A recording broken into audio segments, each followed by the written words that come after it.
बिस्मिल्लाहिर्रहमानिर्रहीम। अस्सलामु अलैकुम वरहमतुल्लाहि वबरकातुहू। मौजूद हाज़रीन इकराम, बुजुर्गान कौम और मिल्लत, मेरी इज़्ज़तदार माँ और बहनों, गयूर नौजवान साथियों, शहनशीन पर तशरीफ़ फरमा मोहतरम जनाब अख्तरुल ईमान साहब, रुकन असम्बली व सदर बिहार मजलिस इत्तेहादुल मुस्लिमीन, बहादुरगंज के मजलिस इत्तेहादुल मुस्लिमीन के उम्मीदवार मेरे भाई जनाब तौसीफ आलम साहब, मेरे छोटे भाई आदिल हसन साहब, जनाब वारिस पठान साहब, साबिक़ा रुकन असम्बली, जनाब माजिद हुसैन साहब, रुकन असम्बली हैदराबाद, मोहतरम जनाब फैयाज़ आलम साहब चेयरमैन, नसीम अख्तर साहब, मुर्शिद साहब, मौलाना अब्दुल्ला सालम साहब, मेरे तमाम मजलिस इत्तेहादुल मुस्लिमीन के रुफ़क़ा व साथी, अज़ीज़ दोस्तों और बुज़ुर्गों, मैं सबसे पहले आप तमाम का दिल की गहराइयों से शुक्रिया अदा करता हूँ कि आपने अपना कीमती वक्त निकाल कर आज यहाँ पर आपने मजलिस इत्तेहादुल मुस्लिमीन के इस जलसे में शिरकत की और अल्हम्दुलिल्लाह इतनी बड़ी तादाद में आप लोग यहाँ पर जमा हुए। बावजूद इसके कि इस ग्राउंड में बारिश की वजह से काफ़ी पानी जमा हो गया था, मैं आपका शुक्रिया इसलिए भी अदा करना चाहता हूँ कि आप लोग तकलीफ़ उठा रहे हैं, क्योंकि पानी अभी पूरी तरह से ज़मीन में जज़्ब नहीं हुआ है। पर आपका बेहद शुक्रिया कि आप आए और आपने मुझसे क़बल जनाब अख्तरुल ईमान साहब के बसीरत अफरोज़ खिताब को सुना, फिर हमारे तौसीफ आलम साहब की वलवला अंगेज़ तकरीर को आपने सुना, वारिस पठान साहब ने, फैयाज साहब ने और मजलिस के तमाम साथियों ने आपको एक पैगाम दिया। वो पैगाम ये है कि हमको मुत्तहदा तौर पर सीमांचल के इंसाफ की लड़ाई जो मजलिस इत्तेहादुल मुस्लिमीन लड़ रही है, उसमें हम तमाम को मुत्तहिद होकर मजलिस के उम्मीदवारों को आने वाले असम्बली और विधानसभा में कामयाब करना है, ताकि ना सिर्फ ये विधानसभा बल्कि पूरे सीमांचल की आवाम मजलिस की तरफ नज़र उठाकर देख रही है, जिसने 2015 में इसी सरजमीन से बिहार में अपने सियासी सफ़र का आगाज़ किया और हमने आपसे वादा किया था और आज भी हम अल्हम्दुलिल्लाह उस पर कायम है कि मजलिस सीमांचल में इंसाफ दिलाकर रहेगी। मेरी आपसे अपील और गुजारिश है कि आप मजलिस पार्टी का साथ दीजिए, ताकि ये जो भारत का सबसे पसमानदा और पिछड़ा इलाका है, इस सरजमीन पर बसने वाले इंसान हैं, इन इंसानों को उनका हक मिलना चाहिए, उनका मुकाम मिलना चाहिए, उनको उनकी इज्जत मिलनी चाहिए। जो बिहार के दूसरे इलाक़ों में अस्पताल है, यहाँ पर कायम होने चाहिए। यहाँ पर स्कूल और कॉलेज नहीं है, यहाँ पर सैलाब की वजह से और ख़ास तौर से इस विधानसभा में बहादुरगंज के इलाके में यहाँ पर ज़मीन कट जाती है और यहाँ पर कोई इंतज़ाम नहीं हुआ है। तो इसलिए मेरी आपसे गुजारिश है कि आप आने वाले विधानसभा में अपने के वोट का सही इस्तेमाल करिए। मेरे अजीज़ दोस्तों और बुज़ुर्गों, मैं अभी तौसीफ साहब से बात कर रहा था तो तौसीफ साहब ने मुझे एक बात बताई कि कल आपके शहर में प्रशासन की तरफ से एक जुलूस में कोई पोस्टर लेकर चल रहे थे जिस पर लिखा था आई लव मोहम्मद सल्लल्लाहु अलैहि वसल्लम। तो यहाँ के जिम्मेदारों ने उसको हाथ से पोस्टर छीन लिया और पोस्टर कहा कि तुम नहीं दिखा सकते। मैं हुकूमत बिहार को बताना चाह रहा हूँ, इस मुल्क को आज़ाद अगर किसी ने कराया हमारे सेकुलर हिंदू भाइयों के साथ, तो वो मुसलमान थे, सिख थे, ईसाई थे। हमने अंग्रेज़ों की ग़ुलामी की जंजीरों को मिलकर इसलिए तोड़ा ताकि जब मुल्क आज़ाद होगा तो हम तमाम लोग अपने अपने मज़हब पर चलेंगे, हम अपनी इबादत गाहों को आबाद रखेंगे। और यही बात हमारे बुज़ुर्गों ने हमसे की थी कि हमको आज़ादी जब मिलेगी, यानी अंग्रेज़ी का लफ्ज़ है फ्रीडम, जब हमको आज़ादी मिलेगी तो हम ना सिर्फ अपने मुल्क को मजबूत करेंगे और बल्कि हम अपने मुल्क पर नाज करते थे, फ़ख्र करते थे, आज भी करते हैं और कल भी करेंगे। मगर याद रखिए, अंग्रेज़ भी यही समझता था कि मुसलमानों को अगर उसके दीन से दूर कर दिया जाए तो मुसलमान अपने दीन को छोड़ देगा। हम किसी के ख़िलाफ़ नहीं, अगर कोई किसी भी अपने मजहबी रहनुमा का आई लव, जैसा कि हमारे हिंदू भाई ने निकाला आई लव महादेव, हमको बिल्कुल एतराज़ नहीं, ये उनका अक़ीदा है।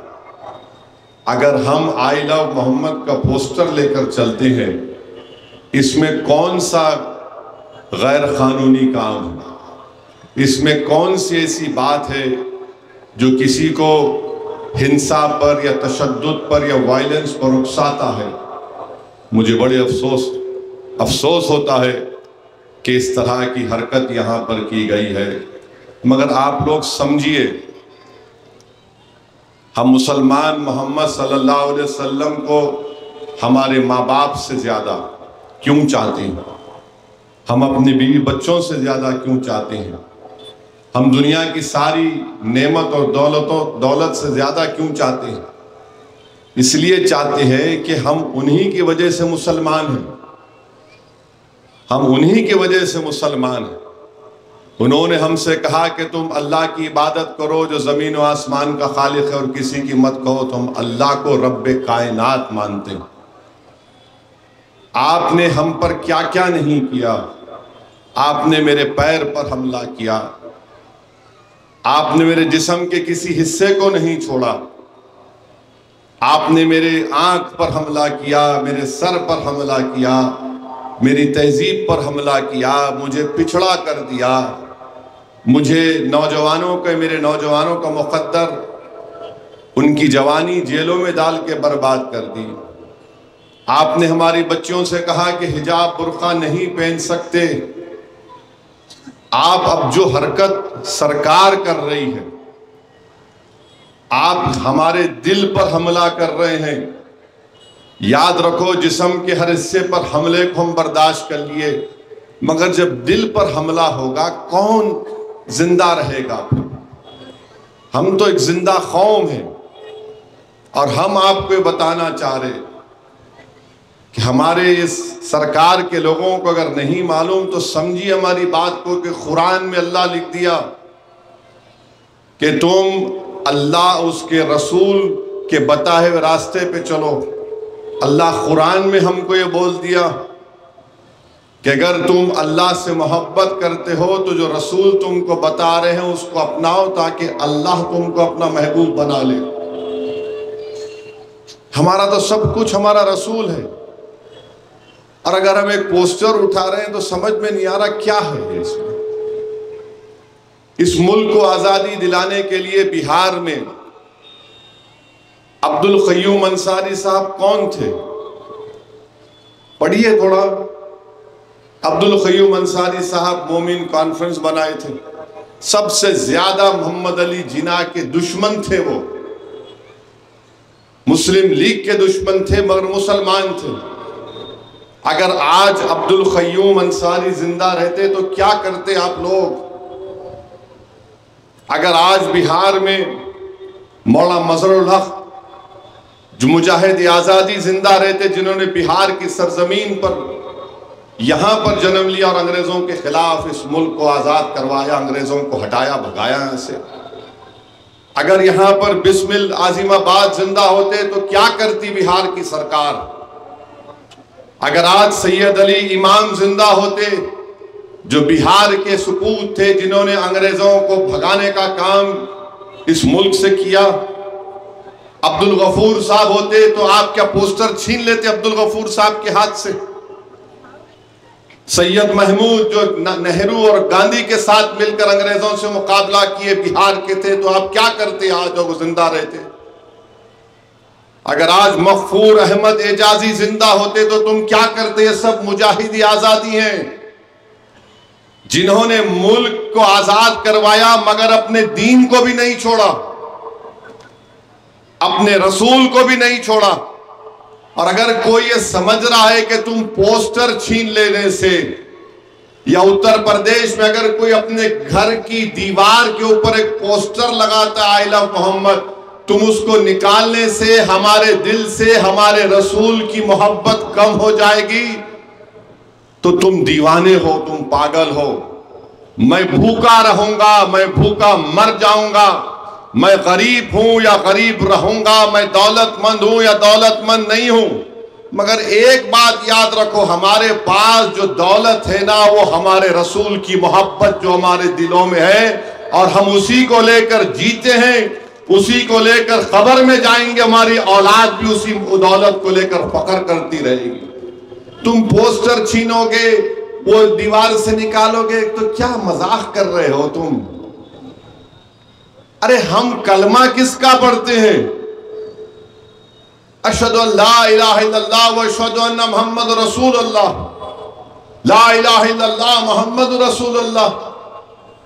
भारत का संविधान आर्टिकल 25 किस लिए बनाया गया? फिर हाँ, अगर कोई हिंसा की बात कर रहा है, आप फेसबुक करो, कानून हरकत में आ जाए। और एक इनको बताना चाह रहा हूं, मुरादाबाद में एक आलिम दीन थे, जंगे सन 57 की जंग आजादी में, मौलाना काफी सैयद काफी रहमतुल्लाह अलैह, शायर भी थे, आलिम दीन भी थे। उन्होंने सन 57 की जंग आजादी में हिस्सा लिया मुरादाबाद उत्तर प्रदेश में। अंग्रेज उनको गिरफ्तार किए। कभी आपने दुनिया की अदालत में सुना कि एक ही दिन में उनको कोर्ट में लाया गया, और 5-4 सितंबर को कोर्ट में लाया गया, उन पर चार्जेस फ्रेम हुए, और 5 सितंबर के दिन अदालत ने, अंग्रेज जज ने फैसला दिया कि मौलाना काफी को फांसी पे लटका दिया जाए। मौलाना काफी ने क्या जुर्म किया था? उन्होंने फतवा दिया था कि अंग्रेजों से जिहाद करो। भारत के मुसलमानों से कहा था कि अंग्रेजों के खिलाफ जिहाद करो।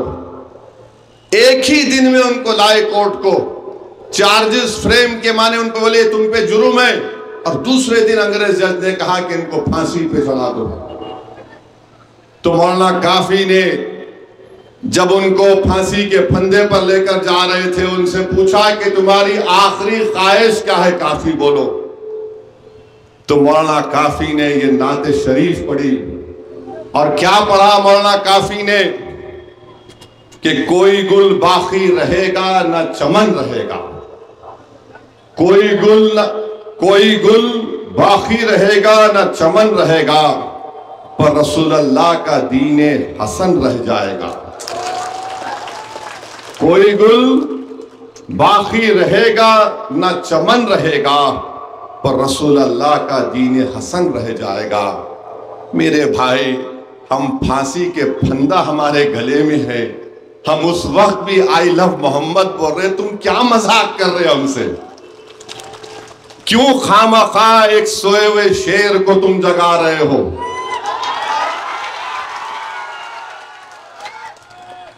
समझ में नहीं आ रहा। इनायतुल्लाह काफी साहब फिर लिखते हैं, हम सफरो बाग में है कोई दम का चहचहा, हम सफरो बाग में है कोई दम का चहचहा, बुलबुले उड़ जाएंगी सूना चमन रह जाएगा। उसके बाद लिखते हैं, ये वक्त के हुक्मरानों के लिए लिखा था उन्होंने, ये शायद उन्होंने लिखा था मोदी और नीतीश कुमार के लिए। योगी के लिए लिखा होगा 100 साल पहले। आज भी सही है। क्या लिखा हजरत ने कि नामे शाहाना जहां मिट जाएंगे लेकिन यहां, नामे शाहाना जहां में मिट जाएंगे लेकिन यहां हशर तक नामो निशान पंजे तन का रह जाएगा। फिर उसके बाद मौलाना काफी ने लिखा, जो पढ़ेगा साहिब लौलाक के ऊपर दुरूद, आग से महफूज उसका तन बदन रह जाएगा। और फिर हजरत ने लिखा इन जालिम हुक्मरानों के लिए जो आज ये हरकत कर रहे हैं कि सब फना हो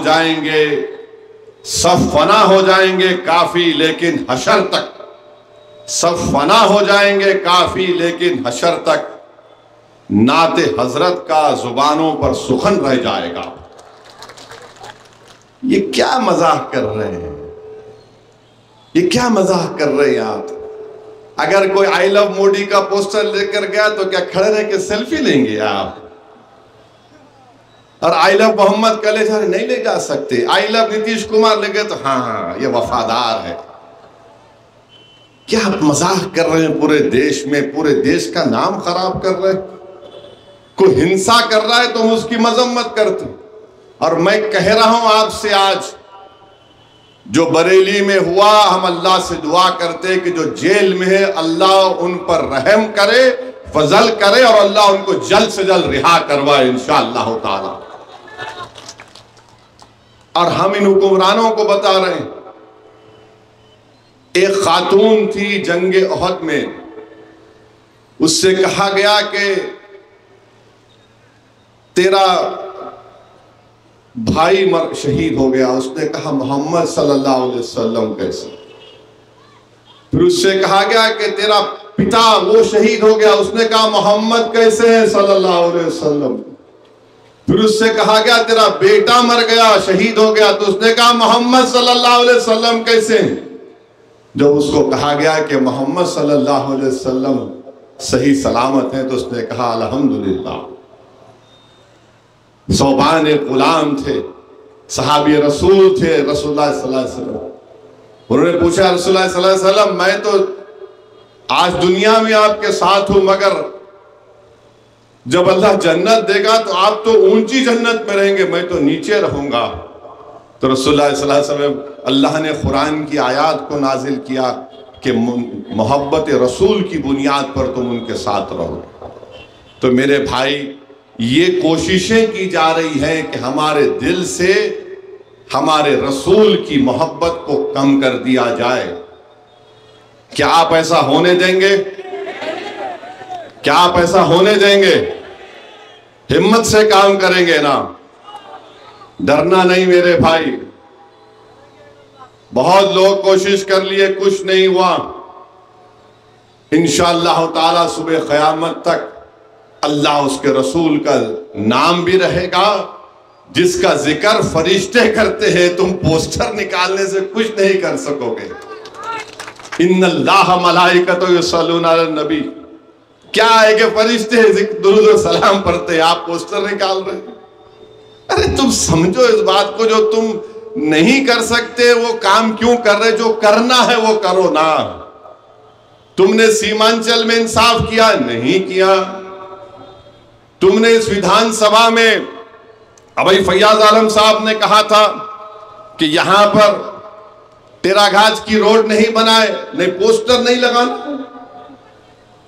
अच्छा, वो अगर वो रोड बन जाती, अच्छा लौचा पंचायत में, महासभटना पंचायत में, मतियारी में, पत्थरगट्टी पंचायत में क्या हो रहा है? फिर बोल्डर पिचिंग का काम आप नहीं करा रहे, पोस्टर छीन रहे हैं।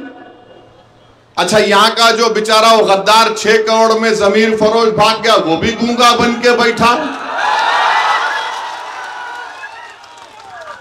वो भी गूंगा बन के बैठा। फिर आप चलिए आइए, यहां पर म्यूटेशन कराने के लिए 3000 से 6000 रुपए रिश्वत देना पड़ता है ना। म्यूटेशन के लिए 3000 से 6000 रुपए देना पड़ता है, उस पर कोई बात नहीं। रजिस्ट्री कराने के लिए 3,000 रुपये, नहीं तो फिर जांच। अब जांच से बचने के लिए 3,000 रुपये।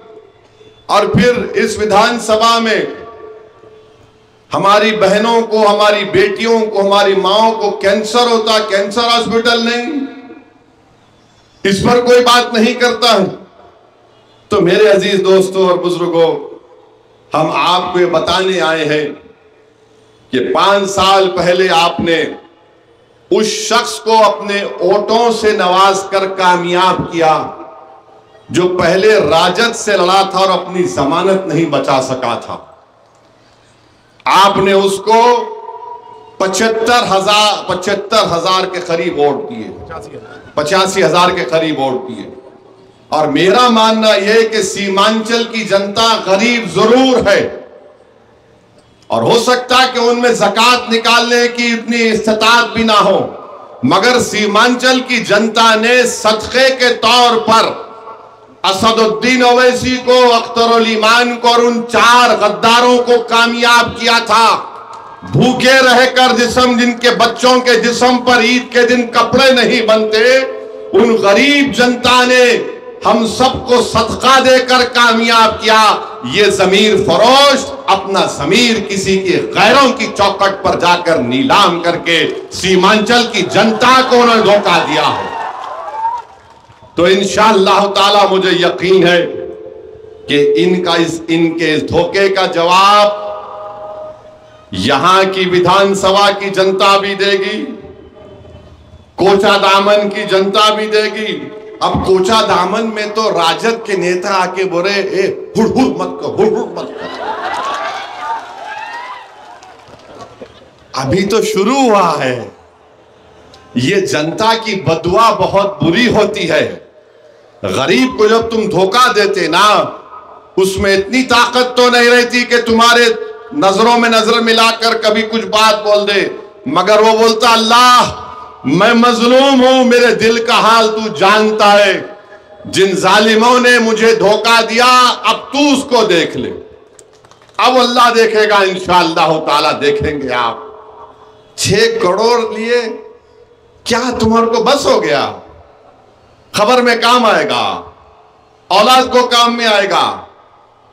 अरे ये जो गरीब लोग जो भूखे हैं, प्यासे हैं, तड़पते हैं, अस्पताल नहीं होने की बिना पर एक्सीडेंट होता तो दम तोड़ देते हैं, एम्बुलेंस भी नहीं मिलती रोड के ऊपर, जो अपनी नई दुल्हनों को छोड़कर भारत के कोने कोने में चले जाते हैं शादी के 10-12 दिन के बाद। तुमको इनकी जज्बात की भी कदर नहीं रही। मेरे भाई, जैसा कि अख्तरुल ईमान साहब ने कहा कि मैं सीमांचल को इसलिए नहीं आया कि मैं इलेक्शन लड़ूं या किसी हैदराबाद के लोग को लाकर यहां पर चुनाव लड़ाऊं। मैं सीमांचल को आकर वोट देने की बात इसलिए तो नहीं कर रहा हूं कि खुदा ना खास्ता मैं अपने जमीर को जाकर बेच दूं। वैसे दुनिया में कोई ऐसा शख्स माइका लाल पैदा नहीं हुआ जो असदुद्दीन ओवैसी को खरीद सके। अल्हम्दुलिल्लाह मेरी लड़ाई सीमांचल में एक यहां पर आपकी लीडरशिप बने। कब तक हम पटना में बैठने वाले इन राजाओं को वोट देंगे जो तुम्हारे गम को नहीं समझते? मेरे अजीज दोस्तों, मेरे बुजुर्गों, मेरी इज्जतदार माँ और बहनों और बिलखुसूस नौजवानों, ये लड़ाई तुम्हारी है, याद रखो। आने वाला कल तुम्हारा होगा। नौजवानों, तुमको इसकी लड़ाई में आगे बढ़कर अपने आप को कामयाब करना है। बुजुर्गों, आप अपने आप को अगर नहीं देखना चाहते तो इन बच्चों की सूरत को देखकर मजलिस को दोबारा वोट आपको देना पड़ेगा।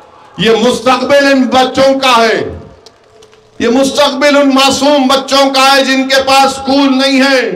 ये मुस्तकबिल और आपको वोट देना है इंसाफ के नाम पर। आप इंसाफ को कामयाब करेंगे, आप जालिम को कामयाब नहीं करेंगे। आप इंसाफ के नाम पे वोट देंगे ताकि मजलूम को इंसाफ मिले और जालिम को शिकस्त मिले। आप इंसाफ के नाम पर वोट देंगे ताकि इंसाफ कामयाब हो जाए और गद्दार हार जाए। आप इंसाफ के नाम पर वोट देंगे ताकि हमारे बच्चों का मुस्तकबिल अच्छा रह सके। इंसाफ को कामयाब करना है, नफरत को कामयाब होने नहीं देना है। इंसाफ को कामयाब करना है और मोदी, नीतीश और चिराग पासवान और कुशवाहा को हराना है। ये काम आपको करना है।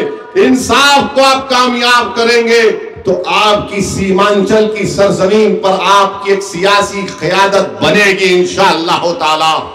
लीडर आप बनेंगे, नेता आप बनेंगे और हम किसी यादव पार्टी के नेता के लीडर के सामने झुककर, सर झुकाकर बात नहीं करेंगे। सुन लो तेजस्वी यादव, सुन लो चिराग पासवान, सुन लो नीतीश कुमार, बात होगी अगर समाज की बात होती है, समुदायों की बात होती है, हर जात ने, हर बिरादरी ने, हर समुदाय ने अपना नेता बना लिया। अगर किसी ने अपना नेता नहीं बनाया तो वो बिहार के 19% मुसलमानों ने नहीं बनाया। ये बात सच है। आप खामोश बैठिए, मगर सच्चाई यही है कि आपका कोई नेता नहीं है। और अगर जब मजलिस ओवैसी कहता है कि बिहार के 19% मुसलमानों का एक नेता होना चाहिए, तो सबके पेट में दर्द शुरू हो जाता है, सब नाराज हो जाते हैं। अरे ये कौन है जो हैदराबाद 1800 किलोमीटर से दूर आकर यहां पर बार बार कह रहा है कि मुसलमानों का नेता होना चाहिए? क्या भारत की पार्लियामेंट में मोदी ने अपने छाती को मारकर नहीं कहा था कि भारत का सबसे बड़ा पसमानदा नेता मैं हूं?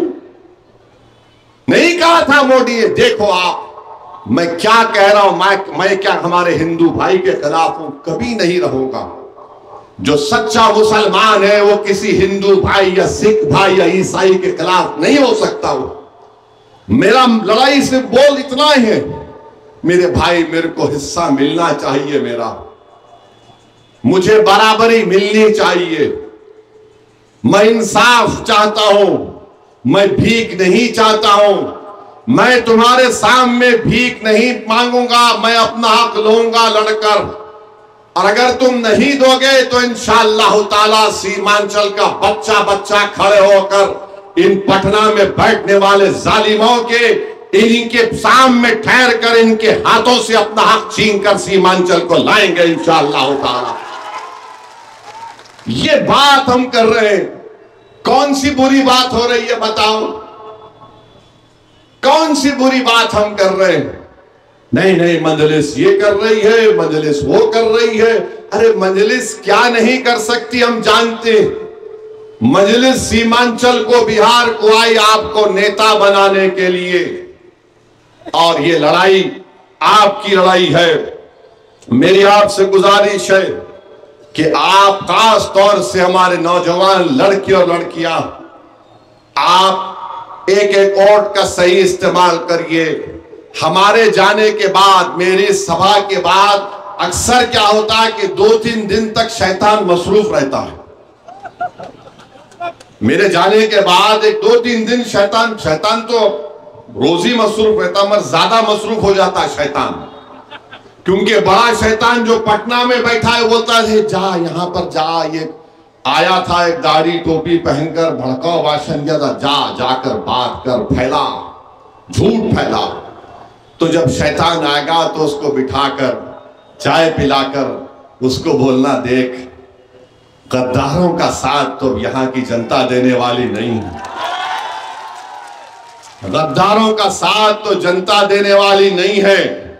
जिसने आपके जज्बात को, आपकी कुर्बानियों को ले जाकर किसी के पास बेच दिया, आप उससे कहिए कि अब कुछ नहीं होने वाला है। मैं जो देख रहा हूं इंशाअल्लाह ताला अख्तरुल ईमान की क़ियादत में सीमांचल में इंशाअल्लाह ताला मजलिस को, उम्मीदवारों को बहुत बड़ी कामयाबी और यहां से विधायक बनेंगे। जो लोग समझ रहे थे कि 4 को तोड़ लिए तो ये लोग कमजोर पड़ जाएंगे, मैंने कहा 4 का जवाब 24 से दिया जाएगा इंशाअल्लाह ताला। और हम भारत के प्रधानमंत्री नरेंद्र मोदी से कह रहे हैं, मोदी जी, आपने वक्फ का काला कानून बनाकर आप ये समझ रहे हैं कि मस्जिदों को, दरगाहों को, खानकाहों को, कब्रस्तानों को छीन लिया जाएगा। आप बहुत बड़ी गलती कर रहे हैं। हम मस्जिद को नहीं छोड़ने वाले हैं इंशाअल्लाह ताला। हम अपनी खानका, दरगाह और कब्रस्तान को, ईदगाह की जमीन को नहीं छोड़ने वाले हैं। नीतीश कुमार, मोदी, चिराग पासवान और कुशवाहा साहब ने मिलकर एक ऐसा गंदा कानून बनाया है जिसके जरिए से हमारी मस्जिदों को छीनना चाहते हैं। मेरे भाई, मुत्तहिद रहिए। आपने देखा कि भारत की पार्लियामेंट में जो लोग कहते थे ये ओवैसी क्या करेगा, अल्लाह का बहुत बड़ा करम है कि अल्लाह ने अपने हबीब के सदक़े में मुझे बोलने की सलाहियत से नवाजा और मैंने भारत की पार्लियामेंट में आप तमाम की तरफ से खड़े होकर कहा, हम इस काले कानून को नहीं मानते। ये बाबा साहेब अम्बेडकर के बना हुए संविधान के खिलाफ है। मैंने दस्तूरी कानूनी दलाइल देकर इस वक्फ कानून के एक एक सेक्शन की धज्जियां उड़ाकर आखिर में कहा, सुनो मोदी, अमित शाह, हम अपनी मस्जिद का सौदा नहीं कर सकते। मैंने उस कानून को फाड़कर भारत की पार्लियामेंट में रख दिया। फिर जब कमेटी बनाई गई पार्लियामेंट की, 128 पेजेस की रिपोर्ट मैंने लिख कर दी। 128 पेजेस की रिपोर्ट। अगर कोई पढ़ना चाहता है, इंटरनेट पर अवेलेबल है, आप देख सकते हैं। एक एक 44 तरमीमात पर एक एक तरमीम के ऊपर 4-4, 5-5 सफे मैंने लिखे, वकीलों के साथ बैठ के, सुप्रीम कोर्ट के जजमेंट का हवाला देकर। मेरे भाई, आपको हमारे साथ इस लड़ाई में साथ देना है। आप साथ हैं हमारे इंशाअल्लाह ताला। मुझे यकीन है कि और पहले से ज्यादा तादाद में आप हमारा साथ देंगे। और कोई बोलेगा तौसीफ आलम के बारे में, हाँ, तौसीफ आलम 4 मर्तबा के विधायक थे।